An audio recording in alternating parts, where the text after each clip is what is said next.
ധനമന്ത്രി നിർമ്മല സീതാരാമൻ പ്രഖ്യാപിച്ച കേന്ദ്ര ബജറ്റ് കേരളത്തിന് സമ്പൂർണ്ണ നിരാശ സമ്മാനിച്ചതോടെ സോഷ്യൽ മീഡിയയിൽ ട്രെൻഡിംഗ് ആവുകയാണ് ആമമുട്ട ട്രോളുകൾ.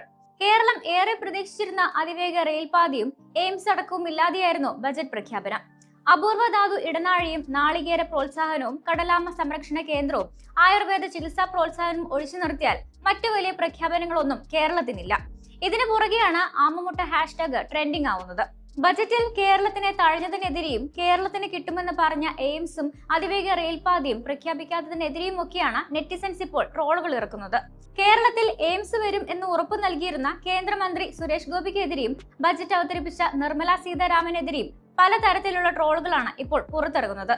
കേരളത്തിന് ആമമുട്ട പരിപാലന പദ്ധതി അനുവദിച്ച നിർമ്മല സീതാരാമൻ ജിക്ക് നന്ദി, സുരേഷ് ഗോപിക്ക് അഭിവാദ്യങ്ങൾ. ബഡ്ജറ്റിൽ ആമമുട്ടയായാൽ എന്താ, സാരി കാഞ്ചീപുരമാണല്ലോ. എയിംസും അതിവേഗ റെയിലും ഒന്നും ഇല്ലെങ്കിൽ എന്താ, ഇനി ആമമുട്ട പുഴുങ്ങി തിന്നാലോ. ഇനി നമുക്ക് ആമമുട്ട കഴിക്കാം. എയിംസും വന്നില്ല, അതിവേഗ ട്രെയിനും വന്നില്ല, പക്ഷെ ആമമുട്ട കിട്ടി എന്നിങ്ങനെയുള്ള കമന്റുകളാണ് വരുന്നത്. എന്നാൽ കേരളത്തിന് നേരത്തെ ആനമുട്ടയായിരുന്നു കിട്ടിയത്, ഇപ്പോൾ അത് ആമമുട്ട ആക്കിയിട്ടുണ്ട്. ആശംസകൾ. കേരളത്തിന് ആനമുട്ടയല്ല, വ്യത്യാസമുണ്ട്, ആമമുട്ടയാണ് എന്നുള്ള കമന്റുകളും ഒരു ഭാഗത്ത് വരുന്നുണ്ട്. കേരളത്തിലും കർണാടകയിലും കടലാമ പരിചരണത്തിന് പ്രത്യേക കേന്ദ്രം സ്ഥാപിക്കുമെന്നാണ് ധനമന്ത്രി പ്രഖ്യാപിച്ചത്.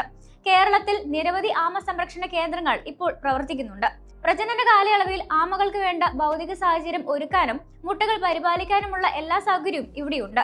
അതേസമയം കേരളത്തിനെ തഴഞ്ഞുകൊണ്ടുള്ള കേന്ദ്ര ബജറ്റിനെതിരെ വിമർശനവുമായി സംസ്ഥാനത്തെ ഭരണ പ്രതിപക്ഷ നേതാക്കളും രംഗത്തെത്തിയിട്ടുണ്ട്. നിയമസഭാ തെരഞ്ഞെടുപ്പ് വരാനിരിക്കുന്ന പശ്ചാത്തലത്തിൽ കേന്ദ്രം എയിംസ് അടക്കമുള്ള ആവശ്യങ്ങൾ കാര്യമായി തന്നെ പരിഗണിക്കുമെന്ന കാത്തിരിപ്പിലായിരുന്നു കേരളം. ചരിത്രത്തിൽ ഇതാദ്യമായാണ് ഞായറാഴ്ച ബജറ്റ് അവതരിപ്പിക്കുന്നത്.